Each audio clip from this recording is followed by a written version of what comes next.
Hey, happy Friday. This week, Samsung reinvents the camera, Gemini can now control Android apps, and Apple moves its production over to India. Welcome to the Friday Checkout.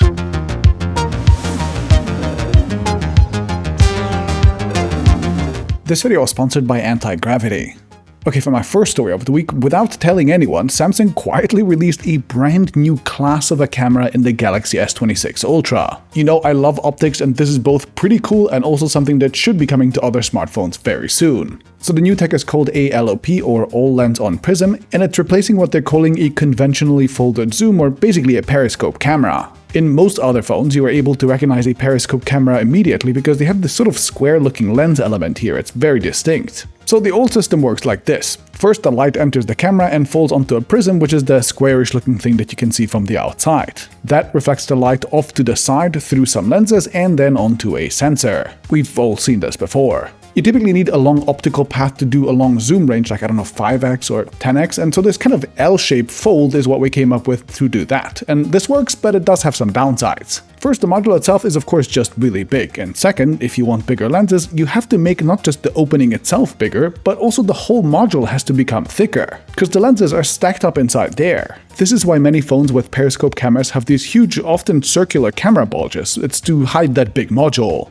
In fact, here's a Vivo phone with its circular back cover taken off, and you can see that that periscope camera actually takes up a ton of the space underneath it. But Samsung's ALoP, or All Lens on Prism design, managed to stack the lenses on top of the prism instead of next to it. You can actually see the round lenses from the outside, not the squarish prism, and this way when the lenses get bigger, they can mostly grow sideways instead of making the phone thicker. This is why Samsung could increase their aperture, and with it their lenses, without adding a huge camera island like the others have. In a teardown from Jerry Rig Everything, which I've linked to down below, he compares the new and the old periscope modules, and you can see that the new one is smaller in volume overall, while also featuring bigger lenses. So the whole module, in terms of volume, is actually smaller, while the lenses manage to capture more light due to their wider aperture. That's pretty cool, but there is a clear downside.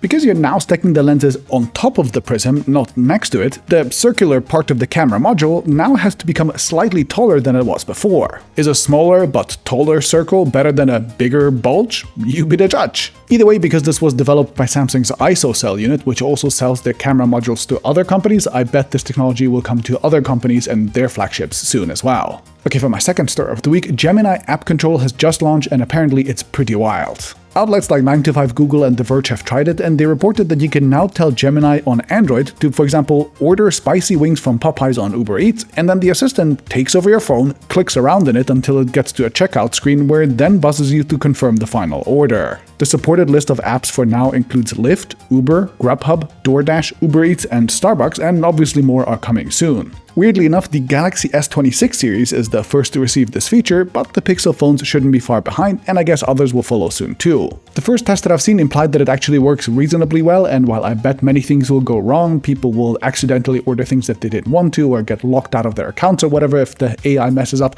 I also think a ton of people will actually want to use this because being lazy is an incredibly strong motivator for many people. Okay, and for my third story of the week, Apple's exodus from China apparently seems to be going pretty well. Bloomberg reported this week that Apple now makes about 25% of its iPhones in India. Looking at their chart, you can see steady progress with a 53% increase last year, and Bloomberg says that they're also sourcing more and more of their components from outside of China as well. This includes things like lithium-ion cells actually made in India. Their assembly partners in India include companies like Foxconn and Tata, and Apple is also clearly trying to establish India as a major export base too. Then, moving on to our release monitor, Oppo has announced the Find N6, which, as its biggest flex, has a very impressive sounding hinge that supposedly doesn't have a visible crease at all, and should also survive 600,000 folds. That sounds very nice. Meanwhile, a kind of weird half announcement came from DJI for their first 360-degree drone. Officially, the launch date is set for the 26th of March, though a random selection of YouTubers appears to have made some hands-on videos on the product already.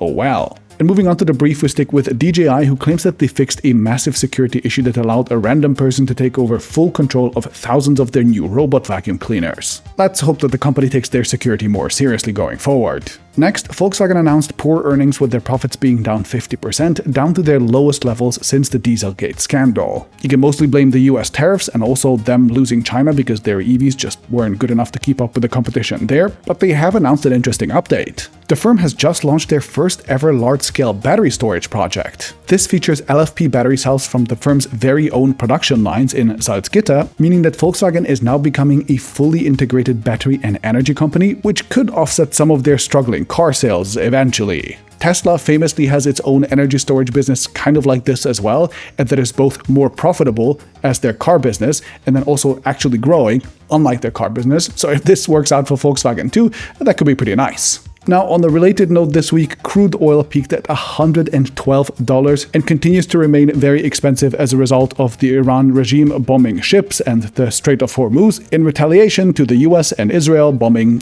their whole country. Unsurprisingly, politicians, car makers, and business people all over the world have scrambled to adjust their economies and business plans yet again, because we've somehow still not learned from the last dozen or so oil and gas crises that fossil fuels are just a really risky energy source full of choke points, shady suppliers, and disruptions from war. You know this German word Dunkelflaute for when the sun doesn't shine and the wind doesn't blow, and that's supposed to mean that renewable energies every now and then become very unreliable? I think we should have a similar term for fossil fuels as well, because every year or so they blow up our entire economies, and then we need a term for that. I think it should be called fossil flaute. I think that's pretty good.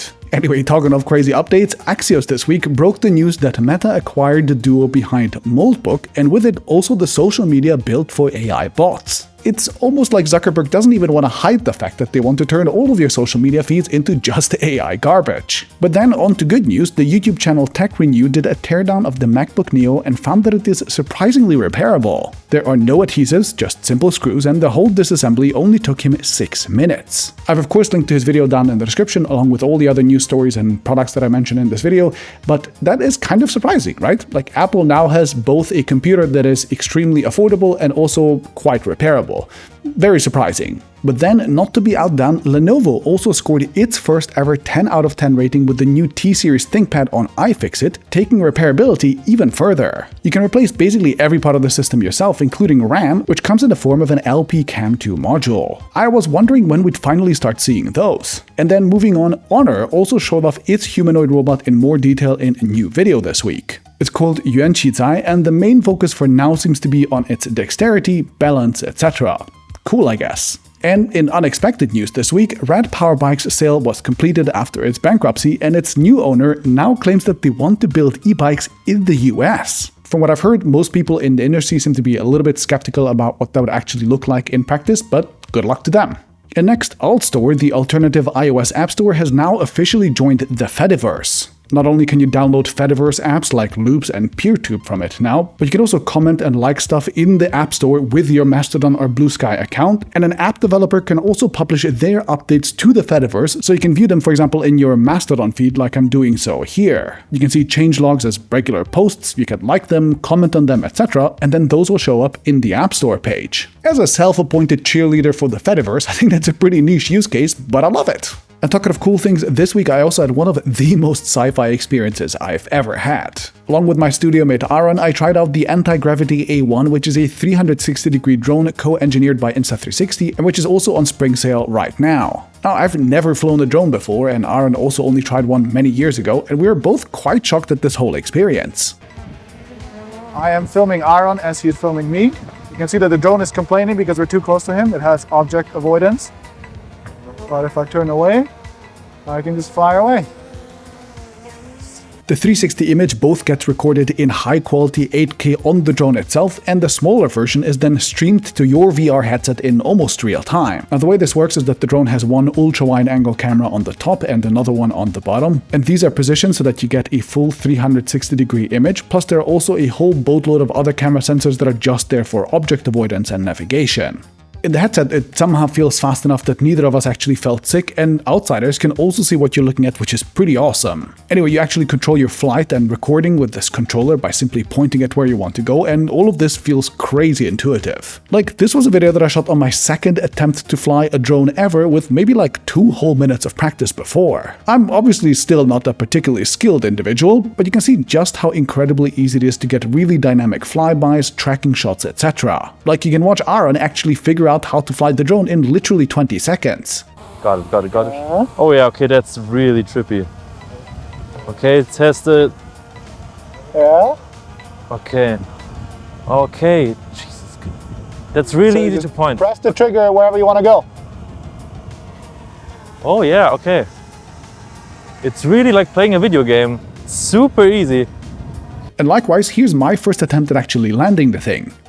Doing an automated return to home test. Long pressing the red button. Okay, we're now recording. Returning home. Found its spot. Landing. And now it is landing. That's pretty cool. It automatically detects the landing pad and it should just land. I'm not doing anything. It's guiding itself. Oh, that's cool. That's really cool. Oh, and seeing yourself in real time from a third-person perspective is one of the wildest experiences yet. It's a kind of proper bird's eye view. Seeing us is really crazy.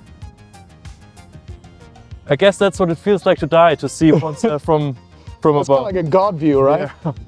Okay. Of course, you can do all the reframing as you would with any Insta360 camera on the phone or on the desktop easily. What's awesome is that they also managed to include diopter and IPD adjustment, so I didn't even have to wear my glasses. And somehow, despite the drone having great battery life, it also only weighs 249 grams, so in most places you don't even need a license for it. That is absolutely bonkers. And with my link in the description, you can access their spring sale, which gives you 15% in Europe right now, while in the US, the sale will get you 20% off starting on the 16th of March. So be sure to use my link and I'll see you next Friday.